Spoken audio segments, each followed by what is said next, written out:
लूका रचित सुसमाचार दूसरा अध्याय। उन दिनों में अगस्तुस कैसर की ओर से आज्ञा निकली कि सारे जगत के लोगों के नाम लिखे जाएं। यह पहली नाम लिखाई उस समय हुई जब क्विरिनियुस सूरिया का हाकिम था, और सब लोग नाम लिखवाने के लिए अपने अपने नगर को गए। सो यूसुफ भी, इसलिए कि वह दाऊद के घराने और वंश का था, गलील के नासरत नगर से यहूदिया में दाऊद के नगर बैतलहम को गया कि अपनी मंगेतर मरियम के साथ जो गर्भवती थी नाम लिखवाए। उनके वहां रहते हुए उसके जनने के दिन पूरे हुए, और वह अपना पहलौठा पुत्र जनी और उसे कपड़े में लपेटकर चरनी में रखा, क्योंकि उनके लिए सराय में जगह न थी। और उस देश में कितने गड़रिये थे जो रात को मैदान में रहकर अपने झुंड का पहरा देते थे। और प्रभु का एक दूत उनके पास आ खड़ा हुआ, और प्रभु का तेज उनके चारों ओर चमका, और वे बहुत डर गए। तब स्वर्गदूत ने उनसे कहा, मत डरो, क्योंकि देखो मैं तुम्हें बड़े आनंद का सुसमाचार सुनाता हूं, जो सब लोगों के लिए होगा, कि आज दाऊद के नगर में तुम्हारे लिए एक उद्धारकर्ता जन्मा है, और यही मसीही प्रभु है। और इसका तुम्हारे लिए यह पता है कि तुम एक बालक को कपड़े में लिपटा हुआ और चरनी में पड़ा पाओगे। तब एकाएक उस स्वर्गदूत के साथ स्वर्गदूतों का दल परमेश्वर की स्तुति करते हुए और यह कहते दिखाई दिया कि आकाश में परमेश्वर की महिमा, और पृथ्वी पर उन मनुष्यों में जिनसे वह प्रसन्न है शांति हो।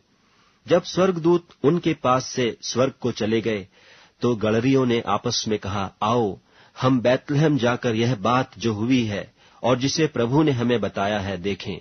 और उन्होंने तुरंत जाकर मरियम और यूसुफ को और चरनी में उस बालक को पड़ा देखा। इन्हें देखकर उन्होंने वह बात जो इस बालक के विषय में उनसे कही गई थी प्रकट की।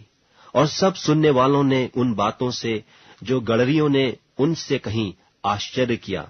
परंतु मरियम ये सब बातें अपने मन में रखकर सोचती रही, और गड़ेरिये जैसा उनसे कहा गया था वैसा ही सब सुनकर और देखकर परमेश्वर की महिमा और स्तुति करते हुए लौट गए। जब 8 दिन पूरे हुए और उसके खतने का समय आया, तो उसका नाम यीशु रखा गया, जो स्वर्गदूत ने उसके पेट में आने से पहले कहा था। और जब मूसा की व्यवस्था के अनुसार उनके शुद्ध होने के दिन पूरे हुए, तो वे उसे यरूशलेम में ले गए कि प्रभु के सामने लाएं, जैसा कि प्रभु की व्यवस्था में लिखा है कि हर एक पहिलौठा प्रभु के लिए पवित्र ठहरेगा। और प्रभु की व्यवस्था के वचन के अनुसार पंडुकों का एक जोड़ा या कबूतर के 2 बच्चे लाकर बलिदान करें।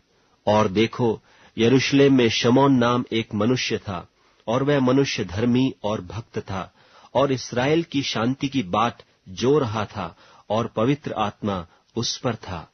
और पवित्र आत्मा से उसको चेतावनी हुई थी कि जब तक तू प्रभु के मसीह को देख न लेगा, तब तक मृत्यु को न देखेगा।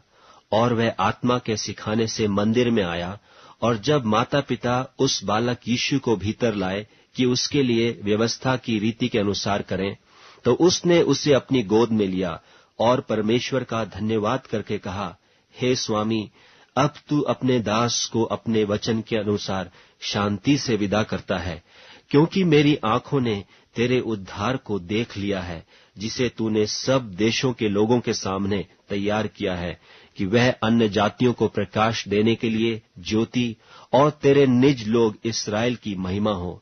और उसका पिता और उसकी माता इन बातों से जो उसके विषय में कही जाती थीं आश्चर्य करते थे। तब शमौन ने उनको आशीष देकर उसकी माता मरियम से कहा, देख, वह तो इस्राएल में बहुतों के गिरने और उठने के लिए और एक ऐसा चिन्ह होने के लिए ठहराया गया है, जिसके विरोध में बातें की जाएंगी, वरन तेरा प्राण भी तलवार से वार पार छिद जाएगा। इससे बहुत हृदयों के विचार प्रकट होंगे। और आशेर के गोत्र में से हन्नाह नाम फनुएल की बेटी एक भविष्यद्वक्तिन थी। वह बहुत बूढ़ी थी और ब्याह होने के बाद 7 वर्ष अपने पति के साथ रह पाई थी। वह 84 वर्ष से विधवा थी और मंदिर को नहीं छोड़ती थी, पर उपवास और प्रार्थना कर करके रात दिन उपासना किया करती थी। और वह उस घड़ी वहां आकर प्रभु का धन्यवाद करने लगी और उन सबों से जो यरूशलेम के छुटकारे की बाट जोहते थे उसके विषय में बातें करने लगी। और जब वे प्रभु की व्यवस्था के अनुसार सब कुछ निपटा चुके तो गलील में अपने नगर नासरत को फिर चले गए। और बालक बढ़ता और बलवंत होता और बुद्धि से परिपूर्ण होता गया और परमेश्वर का अनुग्रह उस पर था। उसके माता पिता प्रतिवर्ष फसह के पर्व में यरूशलेम को जाया करते थे। जब वह 12 वर्ष का हुआ तो वे पर्व की रीति के अनुसार यरूशलेम को गए।